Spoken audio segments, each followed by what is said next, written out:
आवाज ज्यादा हो रही है क्लास में।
हमेशा एक बात सिखाई है कि ऑप्शंस को एलिमिनेट करो। ये तो किसी हाल में हो ही नहीं सकता। क्यों नहीं हो सकता? ग्रैब का मतलब क्या होता है?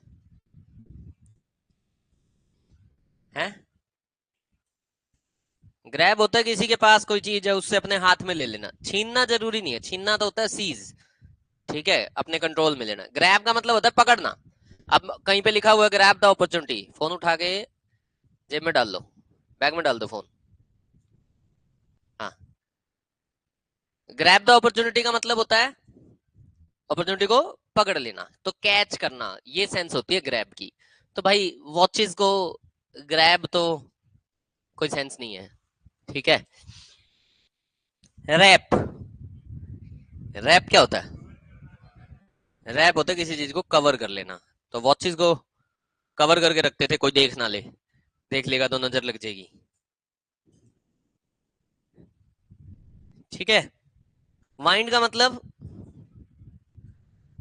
वाइंड का मतलब लपेटना, समेटना। नहीं, उस दिन क्या सीख के गए? वाइंड का मतलब लपेटना, समेटना। तो लोग लपेटते हैं। लपेटने का मतलब पता है क्या होता है? कि आप ऐसे लपेटे जा रहे हो। बांधना। बिल्कुल गलत जवाब। वाइंड का मतलब बांधना नहीं होता।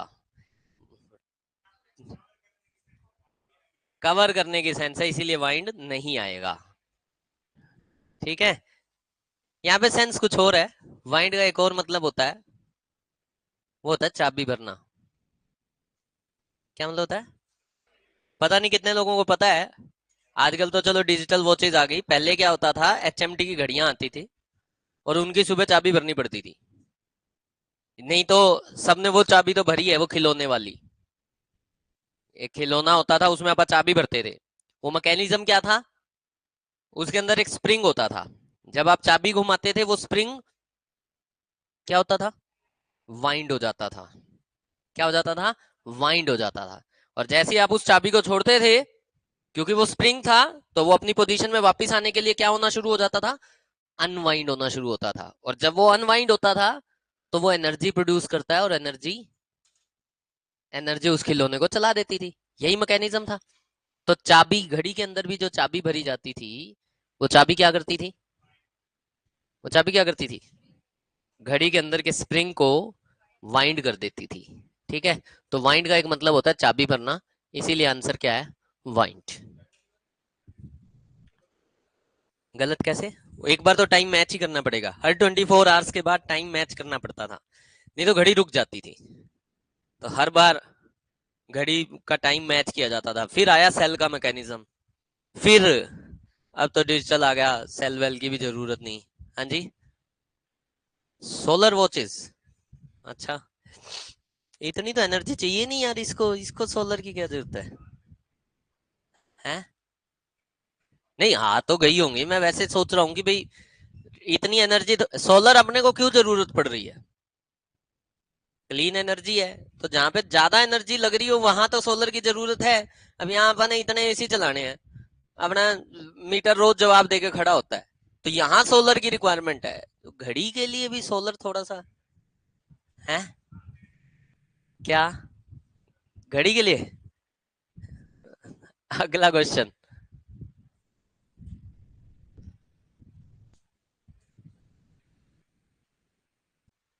वहां रेज कर दूं, सेकंड होम, बाकी ठीक है।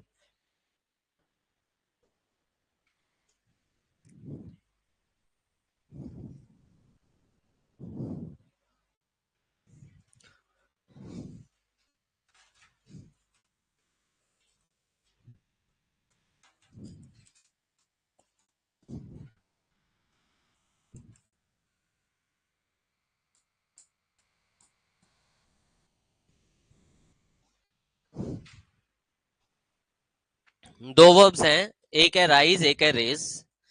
इनमें राइज जो है ये इनट्रांजिटिव है, और जो रेज है वो ट्रांजिटिव है।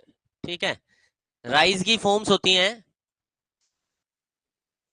राइज रोज, राइजन, और रेज रेज्ड और रेज्ड।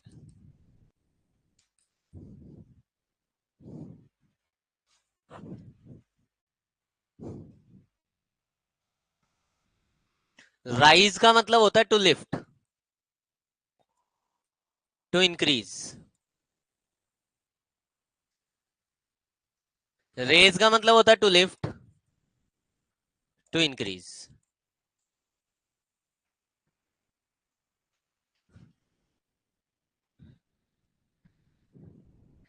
ठीक है, राइज का मतलब है टू लिफ्ट और टू इंक्रीज, और रेज का मतलब क्या है, टू लिफ्ट और टू इंक्रीज। क्लियर है सभी को? ठीक है, ये वही कहानी है जो हम परसों भी सीख के गए थे। हमने सीखा था कि एक ही वर्ड का मतलब करना और होना भी होता है। इंक्रीज का मतलब बढ़ना या बढ़ाना, इंक्रीज का मतलब बढ़ना या बढ़ाना। पॉपुलेशन इंक्रीज हो रही है, पॉपुलेशन बढ़ रही है। गवर्नमेंट ने प्राइसेस इंक्रीज कर दिए, बढ़ा दिए। तो इंक्रीज के दोनों मतलब है, ऐसे लिफ्ट के भी दोनों मतलब है, उठना भी और उठाना भी। ठीक है, लेकिन राइज का मतलब होता है उठना, राइज का मतलब होता है उगना।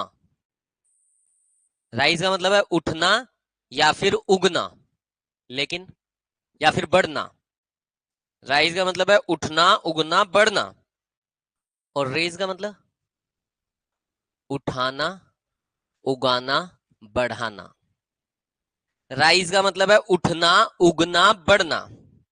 और रेज का मतलब है हम्म उठाना, उगाना, बढ़ाना।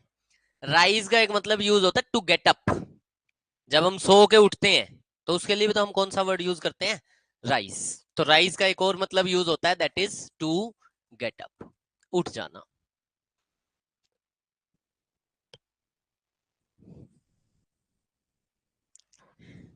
समझ में आ गई बात? ट्रांजिटिव कौन सी है? ट्रांजिटिव कौन सी है? और इंट्रांजिटिव? तीनों क्वेश्चन देख लो।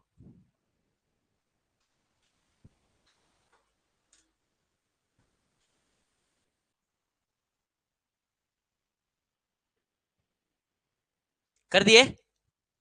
बताओ कौन से को ट्रांजिटिव चाहिए, कौन से को intransitive? Second question, he raised from his chair. Object given है ना? ऑब्जेक्ट गिवन है? ऑब्जेक्ट नहीं है तो? ऑब्जेक्ट नहीं है तो रेज इंट्रांजिटिव है या ट्रांजिटिव है? क्या करूं? यहां क्या लिखा है? ये लिखा है हिज हैंड। हिज हैंड क्या है? ऑब्जेक्ट है। ऑब्जेक्ट है तो वर्ब ट्रांजिटिव चाहिए, इंट्रांजिटिव? ट्रांजिटिव कौन सी है? हमेशा बोलते हैं रेज योर हैंड या राइज योर हैंड। क्या बोला जाता है? Raise your hand. ठीक है, तो he rose from his chair and raised his hand high. Clear है सभी को? अगला question, the value of investment has raised. क्यों? क्योंकि ऑब्जेक्ट नहीं है। ठीक है, इनट्रांजिटिव वर्ब चाहिए, रेज तो ट्रांजिटिव वर्ब है। हाँ जी, हाँ जी, हाँ। क्यों?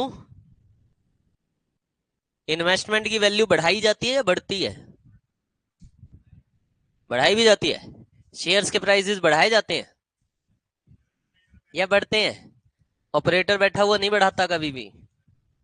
वो जो कार्रवाई करते हैं वो एक ऑपरेटर नहीं कर रहा होता, उसमें कई सारे लोग होते हैं। सत्यम का जो घोटाला हुआ था उस समय पे वो बढ़ाए गए थे। ऐसे ही बहुत सारी कंपनीज के बढ़ाए जाते हैं। ठीक है, एक कंपनी थी।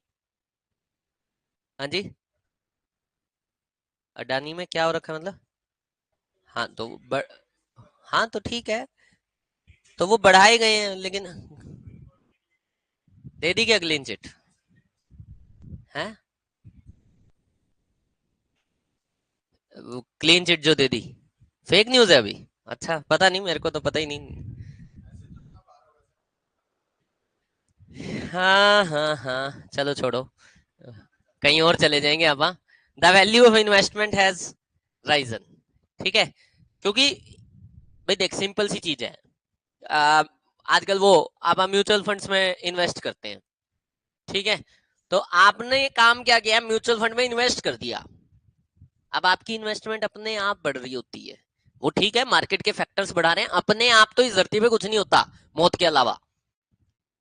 ये सबसे बड़ी सच्चाई है, इस धरती पे मौत ही है जो अपने आप आती है, अदरवाइज बाकी सारे काम किसी ना किसी के द्वारा किए ही जाते हैं। ठीक है, तो ये जो म्यूचुअल फंड्स है ना, इसमें आपने इन्वेस्टमेंट कर दी। अब आपने इन्वेस्टमेंट कर दी तो वो अपने आप बढ़ या घटते हैं। शेयर प्राइसेस अपने आप बढ़ते या घटते हैं, वो अलग बात है। मार्केट की फोर्सेस उसको ऊपर कोई ना कोई फोर्स तो लग रही है जिसके कारण से हो रहा है, लेकिन वो अपने आप बढ़ती घटती हैं। तो इसी तरह से वैल्यू ऑफ इन्वेस्टमेंट, यहां मैं कहता था इन्वेस्टमेंट, मैं कह रहा हूं कि इन्वेस्टमेंट बढ़ा दी, तो इन्वेस्टमेंट अपने आप नहीं बढ़ेगी, इन्वेस्टमेंट बढ़ाई जाएगी। तो वहां पैसिव चाहिए, यहाँ तो वैल्यू बढ़ाई जा रही है। तो value of investment has risen. हाँ जी, the prices of petrol were risen third time in a row. सही है। हाँ जी, पीछे कोई ऑब्जेक्ट दिखाई दे रहा है किसी को? थर्ड टाइम ऑब्जेक्ट है क्या? थर्ड टाइम तो, थर्ड टाइम तो एडवर्ब है। थर्ड टाइम जो है वो एडवर्ब है। ये एडवर्ब ऑफ फ्रीक्वेंसी, मैं कितनी बार बढ़ गई। हमने ऑलवेज सीखा, ऑलवेज का मतलब क्या है? ऑलमोस्ट, मतलब ऑलवेज का मतलब होता है ऑल द टाइम। क्या मतलब होता है? All the time. नेवर का मतलब क्या है?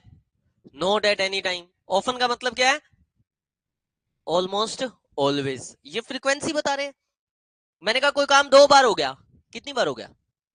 तीसरी बार हो गया, तो क्या ये भी फ्रीक्वेंसी है उसकी?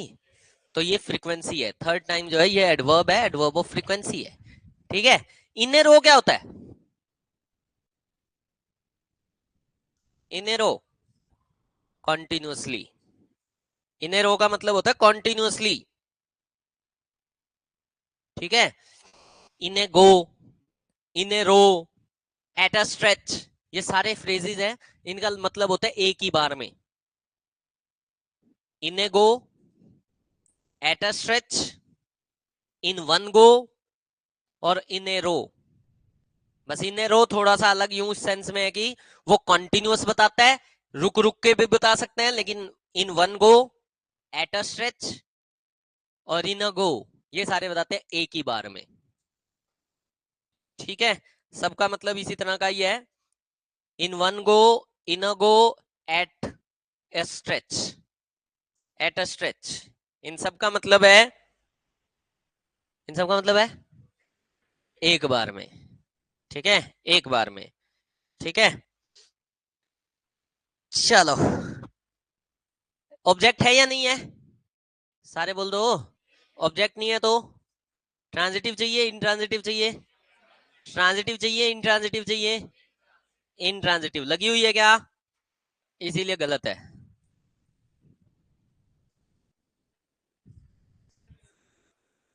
ये गलत है क्योंकि इसमें पैसिव वॉइस बना रखा है। सिर्फ ऑब्जेक्ट थोड़ी देखना है, ये भी देखना सेंटेंस में पैसिव वॉइस है, और हमने सीखा है इंट्रांजिटिव वर्ब्स का पैसिव वॉइस बनता नहीं बनता। इंट्रांजिटिव वर्ब्स का पैसिव वॉइस नहीं बनता, तो इसका पैसिव नहीं बन सकता। तो यहाँ पे अपने को रेज्ड ही चाहिए, ट्रांजिटिव वर्ब चाहिए। हाँ हाँ, तभी तो पैसिव वॉइस तभी तो बना है। पैसिव वॉइस किस चीज का बनता है? जिसके ऊपर कोई काम किया गया है या अपने आप हुआ है? किया गया है, तभी तो पैसिव वॉइस बना है। ठीक है। अगर इसको यूं लिखता ना, द गवर्नमेंट हैज, या the government rose the prices, सही है ना? The government rose the prices, लिखो लिखो लिखो, सेंटेंस लिखो। The government rose the prices, the government rose the prices of petrol, the government rose the prices of petrol third time in a row. The government rose the prices of petrol third time in a row. कह दो सही है।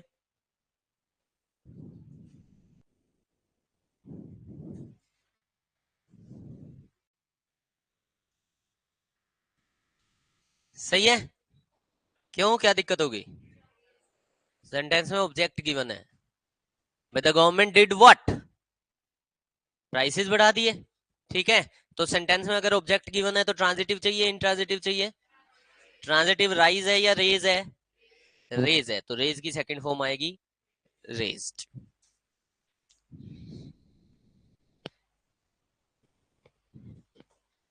लिख दो question, करोगे गलत? गलत नहीं करोगे? या यूं कह रहा था क्वेश्चन ही ना लिखो? कौन सी बात पे था नो सर?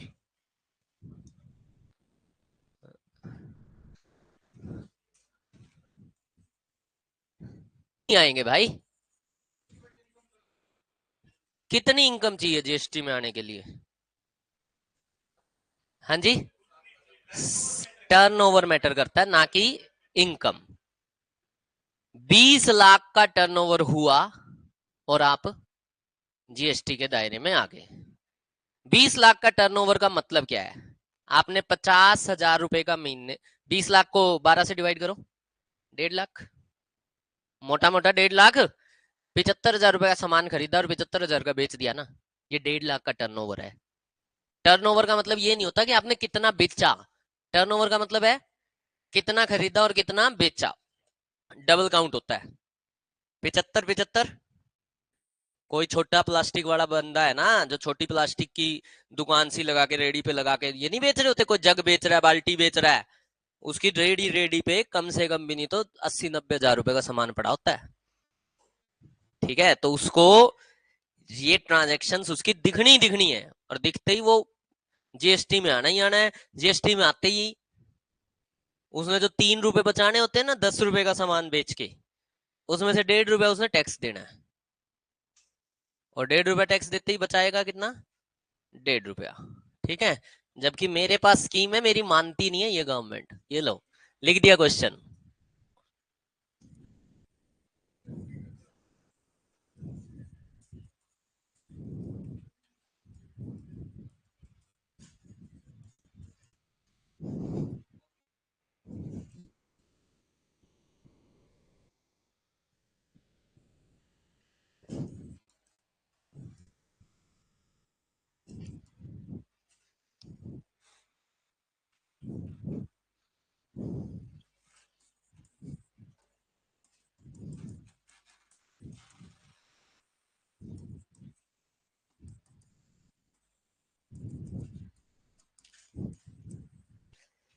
इल्यूमिनाती तुम लोग सुनते नहीं हो क्या? मैंने एक दिन बताया था, इल्यूमिनाती सुनो। क्या ग्रुप है?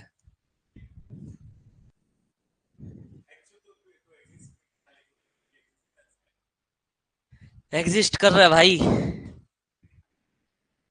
अगर सीरियसली बता रहा हूं, इस देश में 24 में चेंज ना हुआ ना, तो भाई साहब भयंकर वाले हालात है, भयंकर वाले। आधे तो तुम्हारे में से कुंवारे रहने वाले हैं। सच्ची बता रहा हूं मैं। ठीक है? अरे वो आदियों को मिल जाता है। ठीक है, ये सबसे बड़ी सच्चाई है। लड़की के लिए लड़का काम वाला ढूंढा जाता है, कभी लड़के के लिए लड़की काम वाली ढूंढी नहीं जाती। ठीक है,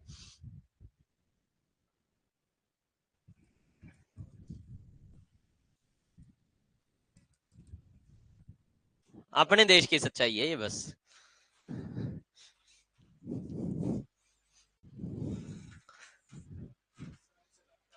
है इस साल ही, हाँ इस साल।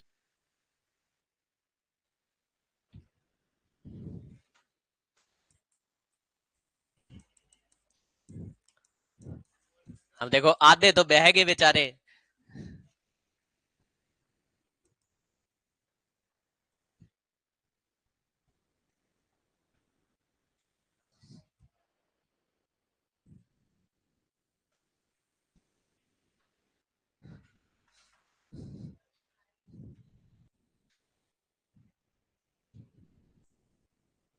3 क्वेश्चन मार दो तुक्के।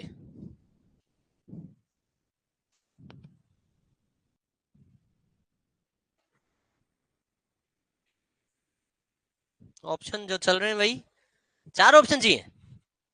4 दे देता हूँ लो। एक ऑप्शन तो वही है, राइज। एक है रेज, और ले लो लो, अराइज, अराउज।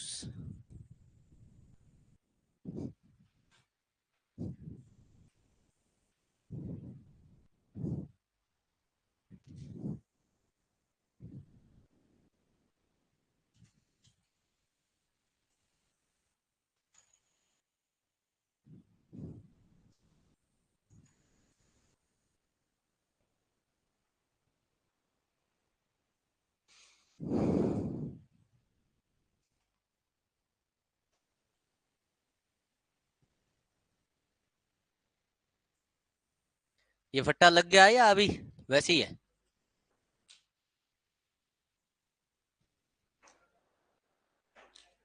बस बजाना ही थोड़ी है।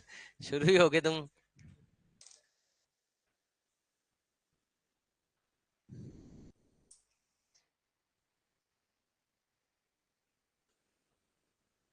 हाँ जी, मार दो तुक्के।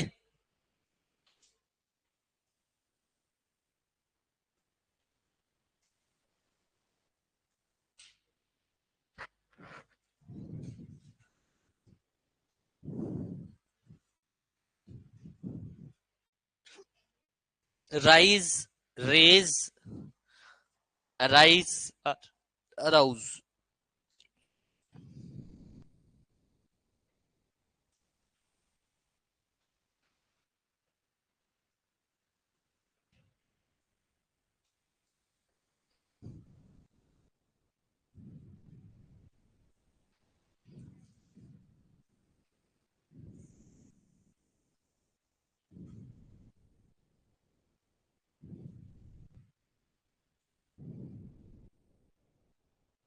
मार ही नहीं रहा कोई तुक्के।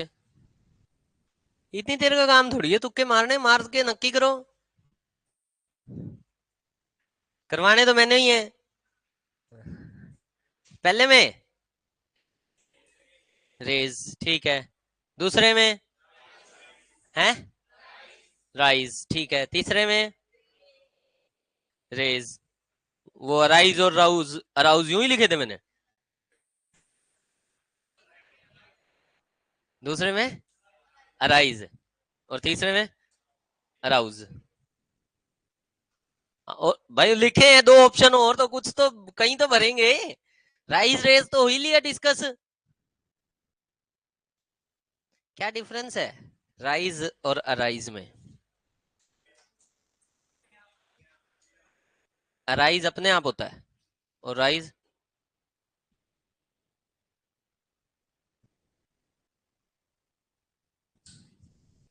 वो कौन थे, स्वामी विवेकानंद थे क्या? उनका कोई कोट है ना काफी पॉपुलर, अराइज अवेक, कुछ इस तरह से है। उठो जागो। आगे तो वो क्या लिखते हैं, राइज लिखते हैं या अराइज लिखते हैं? मैंने तो अराइज पढ़ा है दो चार जगह पे, राइज नहीं पढ़ा मैंने, अक्सर पढ़ा है अराइज अवेक है। हाँ जागृत होना, तो जागृत, अराइज, अराइज मतलब जागृत होना है। टू परस्यू, परस्यूट चेज करना। क्या कहना चाह रहा है, परस्यू या परस्यूट? परस्यूट कह रहे तो वैसे ही गलत हो गया, वो तो नाउन है। और परस्यू है तो परस्यू तो होता है चेज करना, अराइज का मतलब चेज करना थोड़ी होता है। To persuade.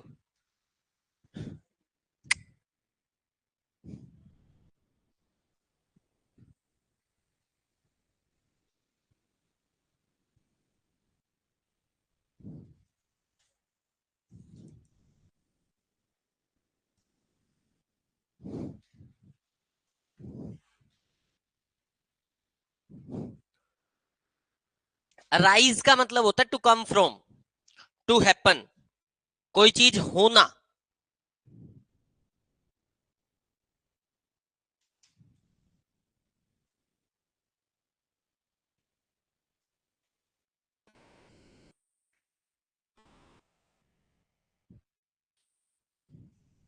अराइज का ही मतलब होता है to appear, to come up, कोई चीज होना या कोई चीज एकदम से सामने आ जाना।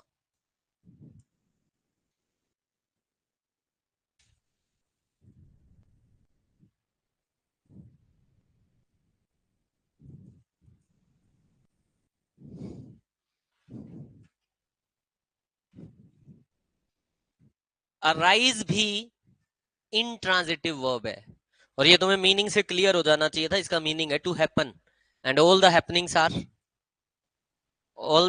Are intransitive.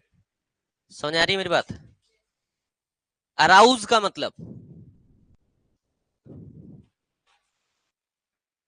इसका मतलब था टू कम अप, इसका मतलब है टू ब्रिंग अप, किसी के अंदर कुछ लाना। इसका मतलब है खुद से आना, इसका मतलब है खुद किसी के अंदर कुछ लाना। टू ब्रिंग, टू इंस्टिगेट, ये क्या था इंस्टिगेट? टू प्रोवोक, उकसाना, भड़काना। जब भी किसी टाइप की फीलिंग्स की बात होती है, भाई किसी इंसान के अंदर ये फीलिंग्स जाग गई, तो वहां पे हम वर्ड यूज करते हैं अराउज। जब भी फीलिंग्स की बात होगी तो वहां पे वर्ड हमेशा अराउज यूज होगा। ना राइज होगा, ना रेज होगा, ना अराइज होगा, अराउज होगा। फीलिंग्स के लिए कौन सा वर्ड है? अराउज। ठीक है, कोई बढ़िया सी मूवी देख ली, कोई मतलब बॉर्डर टाइप, ठीक है, खून खोल गया, है ना, कि बस आज ही पाकिस्तान पे बम फोड़ के आवांगे, लक्ष्य देख ली, बस आज ही पेपर क्लियर करके दिखाऊंगा, है, चक दे इंडिया देख ली, बस अभी की अभी नौकरी लग के दिखाऊंगा। तो ये जो फीलिंग्स है, ये क्या हो रही है? अराउज हो रही है। फीलिंग्स क्या हो रही है? अराउज। ठीक है, कोई चीज देख के रोना निकल गया, वो भी क्या हुई है? Feeling arouse. तो जहां भी फीलिंग्स की बात होती है, वहां पे हमेशा वर्ड कौन सा यूज होगा? अराउज। अक्सर फ्रेजेस यूज होते हैं, अराउज द डाउट। क्या यूज होता है? Arouse the doubt. ठीक है, अराउज द फियर, लोगों के मन में फियर पैदा कर दिया उसने, तो अराउज। किसी भी फीलिंग की बात होगी तो वहां पे ना राइज, ना रेज, ना अराइज, क्या यूज होगा? हमेशा अराउज। समझ आ रही है मेरी बात? ठीक है,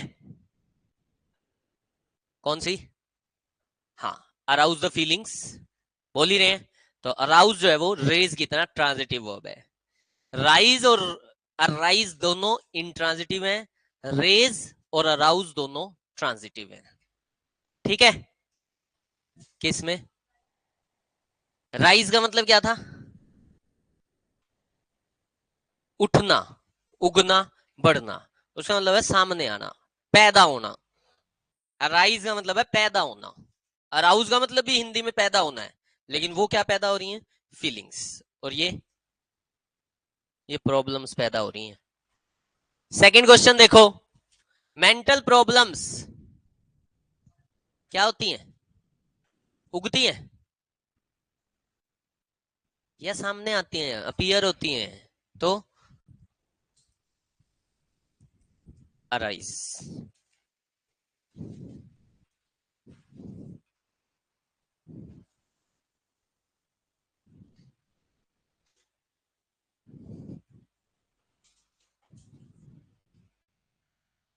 By broadening the tax base, the government can dash the revenue. Government revenue को कह रहा है टैक्स बेस को बढ़ा दो। जो मैं हमेशा से एक बात कहता हूं कि भाई 10 बंदों से 100 रुपए लेके 1000 इकट्ठे करने की बजाय 100 बंदों से 10-10 रुपए ले लो, या 12-12 रुपए ले लो, 1000 की बजाय 1200 हो जाएंगे। अपने देश में टैक्स चोरी का सबसे बड़ा रीजन ही यही है। जो टैक्स पे कर रहा है वो इतना टैक्स पे कर रहा है। मैंने शायद कभी आपको बताया होगा, हिसार में शायद एक आशीर्वाद हॉस्पिटल है, थोड़ा टाइम पहले उसके ऊपर रेड पड़ गई थी टैक्स वालों की, इनकम टैक्स की। उसके ऊपर रेड पता क्यों पड़ी? क्योंकि उसका टैक्स पूरे हिसार में सबसे ज्यादा था, मतलब सब हॉस्पिटल से ज्यादा टैक्स पे कर रहा था। कौन? आशीर्वाद हॉस्पिटल। और उसी के ऊपर रेड मार दी। आप मतलब उसको करना चाहिए ये कि भाई उसको रिवार्ड दिया जाए कि भाई तू सबसे ज्यादा टैक्स पे कर रहा है, ले तेरे को टैक्स में 1% की छूट दे दी। उसको रिवार्ड मिलना चाहिए कि तूने टैक्स पे ज्यादा किया, उसके ऊपर रिवार्ड तो मिलना, उसके ऊपर रेड बढ़ गई। अब वो रेड में मेरा दोस्त था, मैं जब दिल्ली में तैयारी करता था तो हम 3 लोग थे, और 3 में से एक मेरा दोस्त है हांसी का, पवन छाबड़ा। तो वो इनकम टैक्स इंस्पेक्टर है आज की डेट में, अभी उसकी भिवानी पोस्टिंग है, तब उसकी हिसार पोस्टिंग थी। वो चला गया वहां पे, उस रेड में था वो भी शामिल। अब वो जब उस रेड में शामिल था तो उससे मेरी जैसे शाम को बातचीत हो रही थी, वो मेरे को बता रहा है, बोला यार ये अकेला ऐसा हॉस्पिटल है जो हर काम एक नंबर में कर रहा है, नहीं तो कोई भी हॉस्पिटल ऐसा नहीं है जो हर काम एक नंबर में कर रहा है। तो मैंने कहा यार फिर इस पे रेड क्यों? और फिर भी उसके ऊपर फाइन लगा, 1-1.5 करोड़ रुपए का उस हॉस्पिटल पे फाइन लगाया गया। तो मैंने कहा यार अब फाइन क्यों लगाया? कहता भाई हमारे को भी तो ऊपर जवाब देना होता है, अगर हमने किसी के ऊपर रेड डाल दी तो 100% उसकी कोई ना कोई तो कमी निकालनी ही है। अगर हम कमी निकालने भी ना आगे तो इसका मतलब लोगों को ये हो जाता है कि ये पैसे खा के आगे। बोला जबकि जब जहाँ पैसे खाने होते हैं वहां फाइन कम लगाया जाता है, इसके ऊपर तो फाइन भी ज्यादा लगाना पड़ गया। तो ये है हमारे देश का टैक्स सिस्टम, जिसमें ज्यादा टैक्स पे करने के कारण बेचारे के ऊपर रेड पड़ गई। ठीक है, हाँ जी। वो बचा हुआ है ना, 10 साल बाद स्कीम आती है हमारे देश में। बीजेपी ने आती एक स्कीम निकाली थी कि जिन्होंने पिछले 10-20 सालों में टैक्स पे ना किया हो, अपनी वेल्थ दिखाओ जितनी भी दिखानी है आपने, और अपनी वेल्थ का 10% टैक्स पे करो और खत्म। 10% 20% टैक्स, 18% टैक्स पे करवाया था इन्होंने, जबकि 30% तो नॉर्मल स्लैब है, और उसके ऊपर तो कार्यवाही होनी चाहिए। गवर्नमेंट कहती है कोई कार्यवाही नहीं। अपने देश में यही सबसे अच्छी बात है कि जो टैक्स नहीं पे करता वो फायदे में है। By broadening the tax base, by broadening the tax base को बढ़ा के क्या किया जा सकता है? रिवेन्यू को बढ़ाया जा सकता है। क्या करोगे रिवेन्यू को? पहली बात, ट्रांजिटिव चाहिए, इंट्रांजिटिव चाहिए। ट्रांजिटिव कौन कौन सी? रेज और अराउज। क्या रेज का कोई लेना देना, अराउज का कोई लेना देना है यहाँ पे? इसीलिए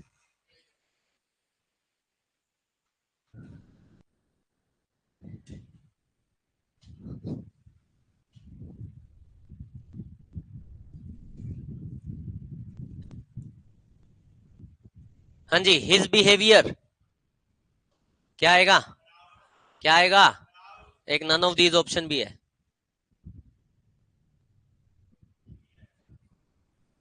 नन ऑफ दीज आएगा ना, और क्या?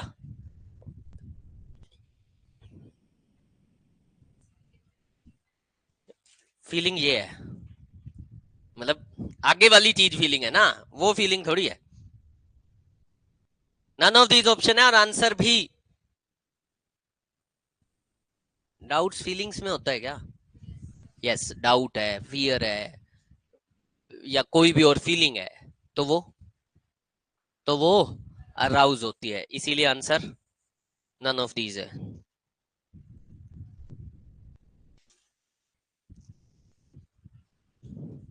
इसीलिए आंसर नन ऑफ दीज है।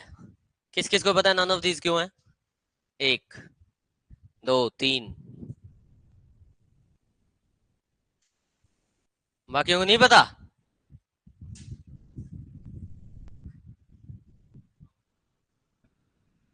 अंग्रेजों हिज बिहेवियर सिंगुलर है, अराउज सिंगुलर है क्या? अराउज सिंगुलर है क्या? सेकंड फॉर्म या एस वाली फॉर्म चाहिए। अगर अराउज लगाना भी है ना, तो या तो अराउजेज या अराउज्ड लगाना पड़ेगा, ना कि ना कि अराउज लगा दोगे। इसीलिए आंसर नन ऑफ दीज था। समझ में आ रही है बातें? भाई एक मीनिंग ही थोड़ी ध्यान रखना है, टेंस पढ़ रखे हैं तुमने वो भी ध्यान रखना है, सिंगुलर प्लूरल पढ़ रखा है, सब्जेक्ट वर्ब एग्रीमेंट कर रखा है, वो भी ध्यान रखो। हम क्या करते हैं, बस एक चीज पढ़ ली, बात खत्म।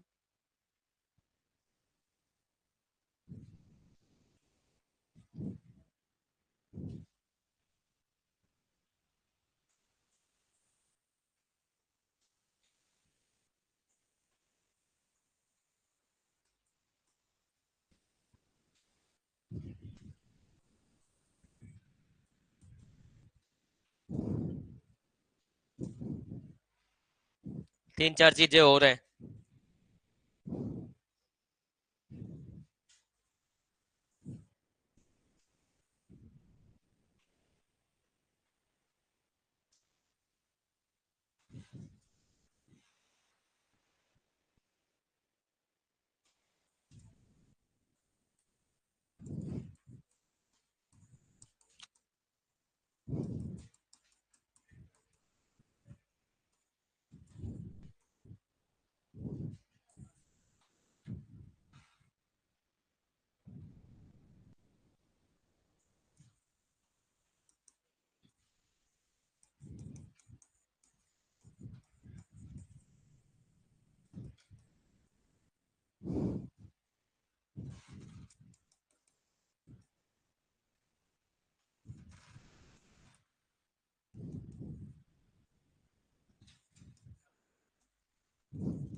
मेरा मानना है दोनों सही है।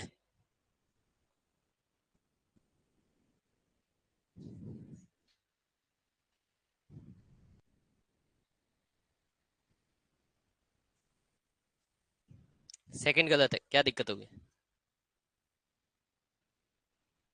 हाँ, LOSC आएगा। वो क्या होता है? वर्ड क्या है? वर्ड, पहला वर्ड पढ़ के बताना, पहला वर्ड क्या लिखा है? दूसरा, पहला वर्ड पहला, दूसरा, अजीब सी आवाज है। तीसरा क्या है? तीसरा, हाँ जी, तीसरा, पहला, मतलब पहले और तीसरे में तो सारे क्लियर हो। पहला तो है लोस, तीसरा है लूज, दूसरे वाले में दिक्कत है। दूसरे वाला है, हाँ जी, दूसरे वाला है लूज। दूसरे वाला क्या है? और तीसरे वाला, तीसरे वाला है लूज। ठीक है, सेकंड वाले में छोटा हुआ है और थर्ड वाले में बड़ा हुआ है। पहला है लोस जिसमें ओ है, दूसरा है लूज, और तीसरा है लूज। थोड़ा सा ऊ जो है वो बड़ा करना है। ठीक है, ये वाला जो लूज है इसकी फॉर्म्स तो शायद सबको पता होंगी।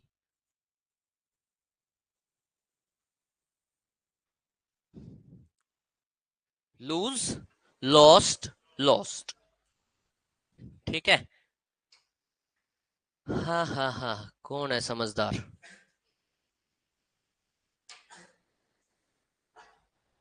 हितेश, लॉस की फॉर्म्स ये कब से हो गया?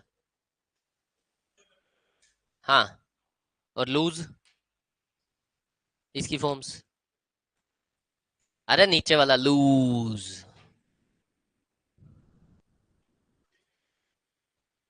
ये भी नाउन ही है। फिर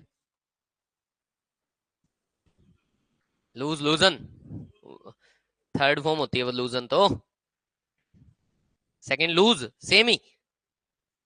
Yogesh,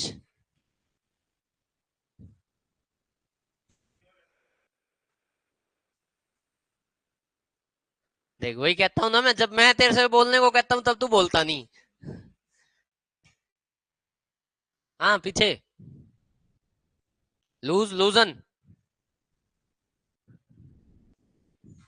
loss is a noun and loose is an adjective. तो लॉस की तीनों फॉर्म है, loss, loss, loss. No sir, कौन कह रहा नो सर? नाउन की फॉर्म्स होती हैं क्या? और एडजेक्टिव की? एडजेक्टिव की भी फॉर्म्स नहीं होती। ठीक है, तो सिर्फ लूज की फॉर्म है लूज, लॉस्ट, लॉस्ट। ठीक है, फिर लूजन भी तो थर्ड फॉर्म दिख रही है अपने को। लूजन है फर्स्ट फॉर्म। हमने सीखा है नाउन और एडजेक्टिव के साथ ईएन लगा के हम वर्ब बनाते हैं। लूजन जो है ये फर्स्ट फॉर्म है, इसकी सेकंड फॉर्म है लूजनड, और थर्ड फॉर्म भी है लूजनड।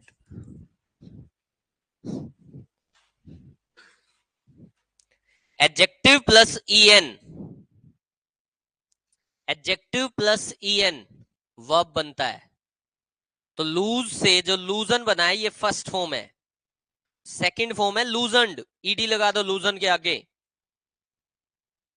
और थर्ड फॉर्म लूजनड, फिर से ईडी लगा दो।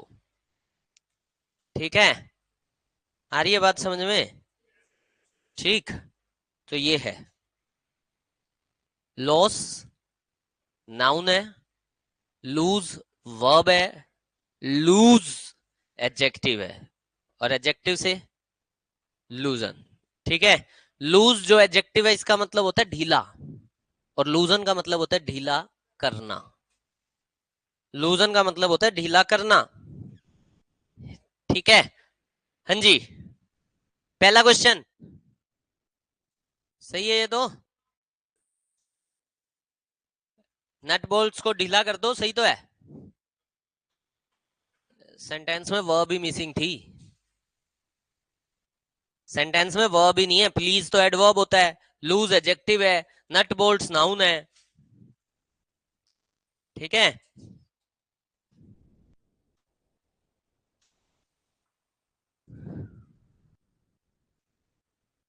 अगला क्वेश्चन,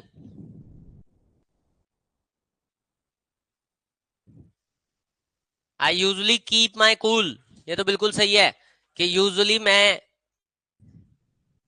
क्या कह रही है, अच्छा I usually keep my cool, अच्छा मैं यूजली ठंडा रहता हूं, and never lose temper, losing temper, बिल्कुल अपने टेम्पर को ढीला नहीं करता मैं,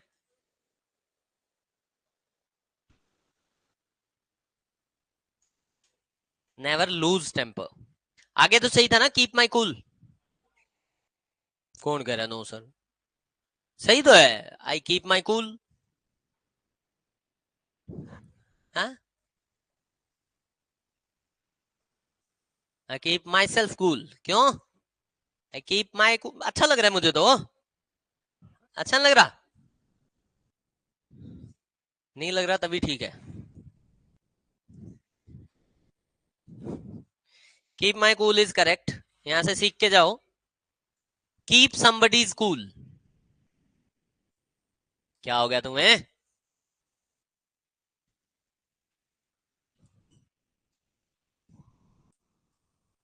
इसका मतलब होता है टू रिमेन कूल।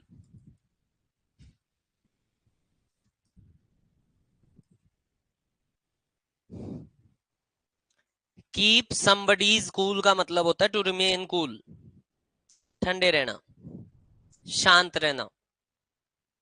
अब समबडीज की जगह राम आ सकता है, राम्स आ सकता है, माय, आवर, योर, हिज आ सकता है, माई सेल्फ लगाने की जरूरत नहीं है, मैं अपने आप को ठंडा नहीं रखता। कीप माई कूल का, कूल यहाँ पे खुद एक नाउन है, कूल यहाँ पे खुद एक नाउन है।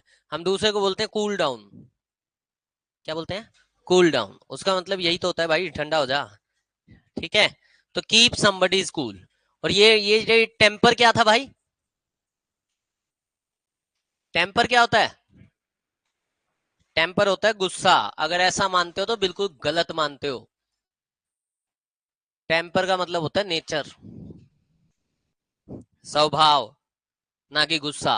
अगर टेम्पर का मतलब गुस्सा है तो लोगों के बारे में बोला जाता है he is a cool tempered guy, तो वो ठंडा गुस्से वाला है, और he is a bad tempered guy, वो बुरा गुस्से वाला है। अरे नहीं, नेचर, बिहेवियर, टेम्पर से ही बनता है टेम्परामेंट, टेम्परामेंट हमारा नेचर होता है, ना कि वो हमारा गुस्सा होता है। हाँ जी, हाँ टेम्पर वो भी होता है, वो क्या होता है, ये टेम्पर होता है डॉक्टर,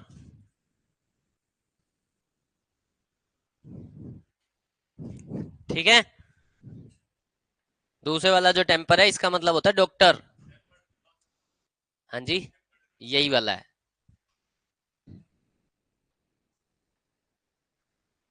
हाँ जी, तो डॉक्टर का मतलब भी छेड़छाड़ करना ही होता है, एज अ वर्ब डॉक्टर का मतलब होता है छेड़छाड़ करना, मैनिपुलेट करना, ठीक है। कहीं और ही पहुंच चुके हो मुझे पता है। एज अ वर्ब डॉक्टर का मतलब होता है मैनिपुलेट करना। तुम्हें याद हो तो थोड़ा टाइम पहले वो टुकड़े टुकड़े गैंग नाम से एक वो बनाई थी, किसके ऊपर लगा था टुकड़े टुकड़े गैंग, कन्हैया कुमार और उसके साथी जो थे डीयू जेएनयू के अंदर, उनको बोला गया था टुकड़े टुकड़े गैंग। उनकी कुछ सीडीज वगैरह वायरल हुई थी, उनके कुछ वीडियोस वायरल हुए थे कि वो, कौन था वो संसद वाला, संसद पे किसने किया था हमला, कसाब थोड़ी था, कसाब मुंबई में था, संसद पे हमला किसने किया था,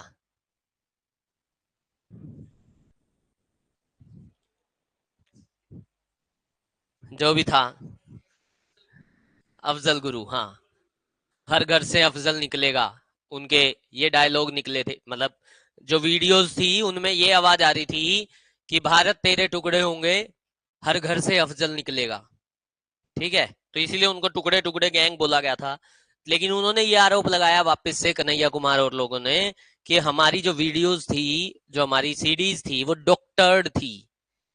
कैसी थी, तो डॉक्टर का मतलब होता है छेड़छाड़ करना, ठीक है। बॉल टेम्परिंग होती है क्रिकेट के अंदर, क्रिकेट में लोग बोलते हैं बॉल टेम्पर कर दी उसने, तो बॉल टेम्परिंग का मतलब होता है छेड़छाड़ करना। तो टेम्पर भी वही होता है, डॉक्टर भी वही होता है, मैनिपुलेट भी वही होता है। एक क्वेश्चन और लिख लो, लगभग अपनी कंफ्यूजिंग वर्ब्स जो है वो लगभग कंप्लीट हो जाएंगी।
सही है ये क्वेश्चन तो।